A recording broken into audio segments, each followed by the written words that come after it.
les chiffres vont s'améliorer. Dans 15 jours, dans 3 semaines, les chiffres seront mieux, je l'espère. Et à ce moment-là, il y aura une ouverture partielle.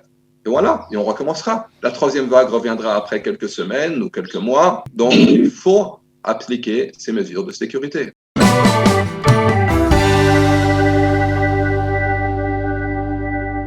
Professeur Gabriel Itzviki, bonjour, Boker Tov.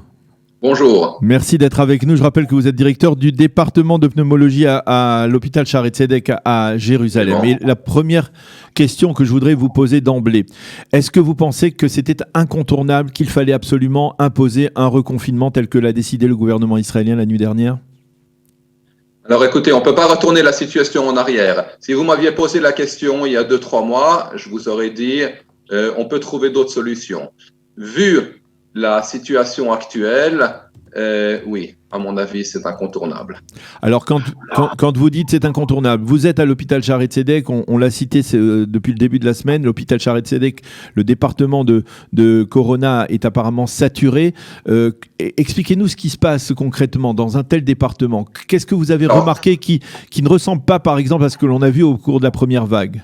Alors, je vais expliquer deux choses. La première chose est que contrairement à la première vague où l'hôpital était pratiquement vide parce que les gens sont restés à la maison, les gens avaient extrêmement peur de venir à l'hôpital. Je parle surtout des patients qui avaient d'autres maladies que le corona parce que ces maladies continuent, bien entendu, des maladies cardiaques, des maladies pulmonaires, enfin, etc., etc. La plupart des départements étaient vides et donc nous avons pu en fait changer des départements réguliers en départements de corona, ce qui nous a permis d'avoir à peu près 120 patients corona lors de la première vague à Shaare Zedek. Or, actuellement, l'hôpital est plein. Nous avons 1100 lits à Shaare Zedek, c'est un des grands hôpitaux du pays, et les 1100 lits sont occupés. Nous avons en plus de ça construit un nouveau département de corona dans le parking qui contient 50 lits et qui est saturé, comme vous l'avez dit. D'ailleurs, le département de corona de Hadassah est également saturé. Donc, nous pouvons accepter uniquement le nombre de patients qui sont libérés tous les jours, 2, 3, et le reste, nous sommes obligés de les dispatcher vers le centre, vers Tel Aviv. Nous sommes en train de construire une nouvelle unité dans l'ancienne salle à manger, l'ancien réfectoire je dis l'ancien parce qu'il n'est pas utilisé en ce moment, de Shaare Zedek, où nous aurons, après les fêtes, 80 nouveaux lits pour des patients corona. Maintenant, pour répondre à votre question, la grande différence, c'est en effet encore principalement des patients qui font partie des groupes de risque, à savoir des patients âgés et ou des patients plus jeunes avec des maladies qui sont hospitalisés. Mais cette fois-ci, nous voyons aussi des patients jeunes, des patients sans antécédents médicaux qui sont hospitalisés et parfois sont hospitalisés dans un état grave. Donc, cette maladie touche tout le monde. C'est vrai qu'elle touche plus les populations à risque, à savoir les patients âgés de plus de 65 ans ou les gens avec des antécédents médicaux, mais elle touche également les jeunes. Et nous avons des cas très sévères de corona qui touchent une population beaucoup plus jeune.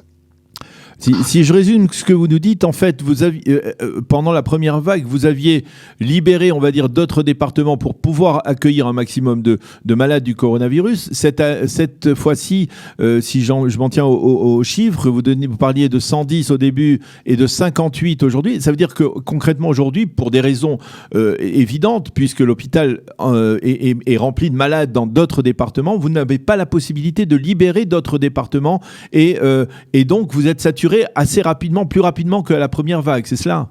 Oui, je vais juste préciser, nous n'avons pas libéré des départements dans la première vague, mais les départements se sont libérés de eux-mêmes parce que les patients ne sont pas venus.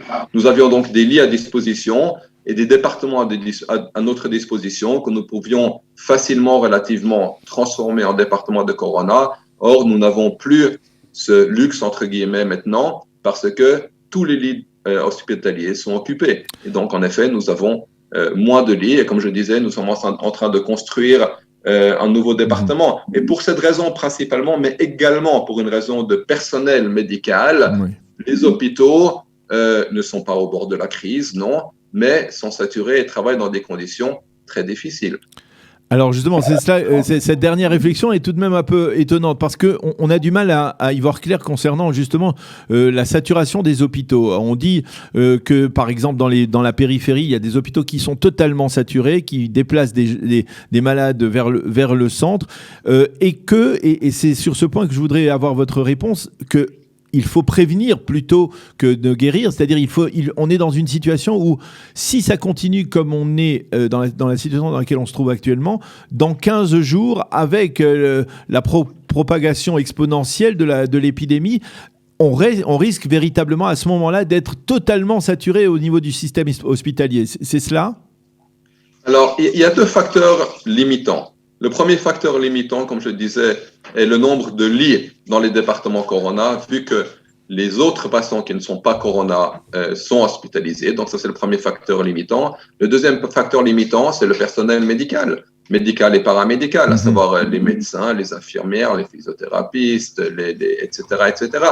Et comme tous les autres départements non Corona sont pleins, tout le monde travaille normalement. Donc, il faut du personnel en plus. Or, on ne peut pas l'inventer, ce personnel. Donc, on prend dans les différents départements, de mon département de pneumologie, par exemple, et d'autres départements également, on prend des médecins, des infirmières, etc. On leur demande d'aller travailler dans des départements Corona, mais ça fait que le travail est beaucoup plus difficile dans les départements non Corona et dans les départements Corona, parce qu'un travail qu'on avait l'habitude de faire avec 100% de personnel, on le fait aujourd'hui avec 80%, avec 70% ou 60% du personnel dont on avait l'habitude. Lorsque si vous deviez vous adresser à l'opinion publique face à ce qui se passe actuellement, parce que on le voit, il y a une sorte de sentiment de psychose qui commence à s'installer au sein de la population.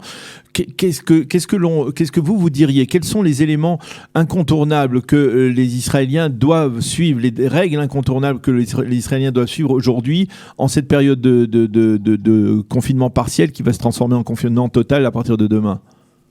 Alors, je vais vous dire, personnellement, je dois dire que je suis assez outré parce que ça fait à peu près 6 mois que cette pandémie a commencé et l'on continue tous les jours à parler des mêmes choses et des mêmes mesures de sécurité qui ne sont malheureusement, très malheureusement pas appliquées. Il faut mettre le masque. Il faut mettre le masque partout dès que l'on sort dehors, sur la bouche et sur le nez. On continue à dire ça dans toutes les langues possibles, sur toutes les chaînes de radio et de télévision possibles. Et malheureusement, vous le voyez aussi bien que moi dehors, beaucoup de gens n'ont pas de masque. Lorsqu'on en demande gentiment aux gens de mettre un masque, même à l'hôpital, il y aura toujours des gens qui trouveront une bonne raison pour ne pas le mettre. Et malheureusement, il y a aussi beaucoup de personnes qui semblent se considérer comme, je ne sais pas, plus intelligents que le système médical et qui essaient de le contourner en ayant un verre d'eau dans la main pendant 12 heures, ce qui leur permet de se promener sans masque, ou en mettant un t-shirt de sport, et donc dès qu'ils sont dehors, ils se considèrent comme faisant du sport. Ils estiment qu'ils n'ont pas besoin de mettre de masque. Maintenant, c'est très dangereux, ces attitudes. Ça, plus la distanciation, sont les règles de base qui doivent être appliquées absolument partout, sans exception aucune. Et c'est ça, en fait, la seule manière qui nous permettra réellement de vaincre cette pandémie. Parce que maintenant, on fait un confinement. C'est très bien. Les chiffres vont s'améliorer. Dans 15 jours, dans 3 semaines, les chiffres seront mieux, je l'espère. Et à ce moment-là, il y aura une ouverture partielle. Et voilà, et on recommencera. La 3e vague reviendra après quelques semaines ou quelques mois.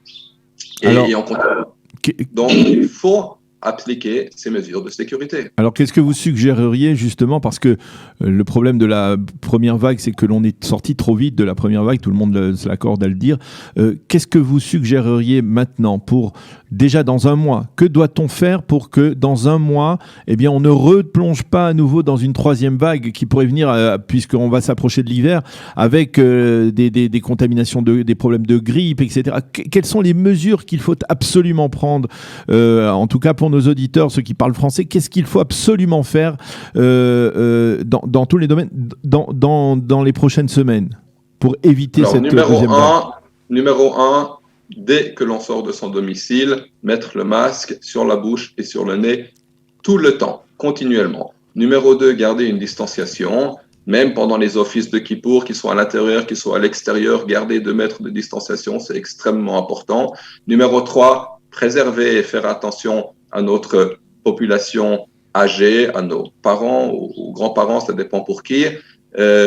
On ne peut pas, comme je disais, les enterrer vivants. Il faut s'occuper d'eux, bien entendu. Il faut aller les voir, mais garder la distanciation, éviter les embrassades, enfin, etc.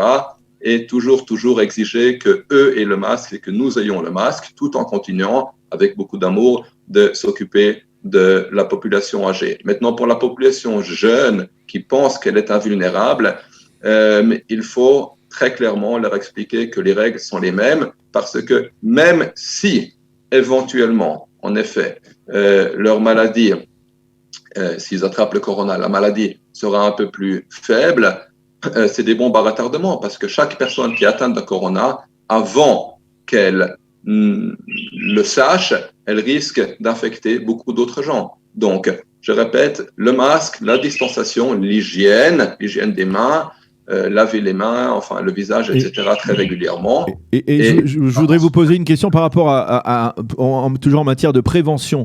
On approche de l'hiver, je parlais de la grippe. Est-ce qu'il faut d'ores et déjà que, par exemple, les personnes âgées aillent se faire vacciner contre la grippe ? Absolument. Dès que le vaccin de la grippe est disponible, il est disponible dans certaines coupottes, déjà pas partout. Absolument. Toute la population de plus de 65 ans doit se faire vacciner, ce qui est d'ailleurs une mesure que l'on recommande chaque année. Et les personnes de moins de 65 ans qui sont à risque doivent se faire vacciner aussi, à savoir des gens qui ont des antécédents médicaux ou la population médicale et paramédicale dont je fais partie. Je me vaccine moi-même chaque année contre la grippe. Eh bien, professeur Gabriel Itzviki, merci beaucoup pour toutes ces précisions. C'est toujours important d'avoir l'avis d'un expert à ce sujet. Donc, prévention et mesures donc de distanciation sociale et gestes barrières. Merci d'avoir été avec nous ce matin sur Studio Kalita. Bonne journée, bonne santé et Khatima Tova. Gmar Khatima Tova et Shana Tova à vous et à tous les auditeurs.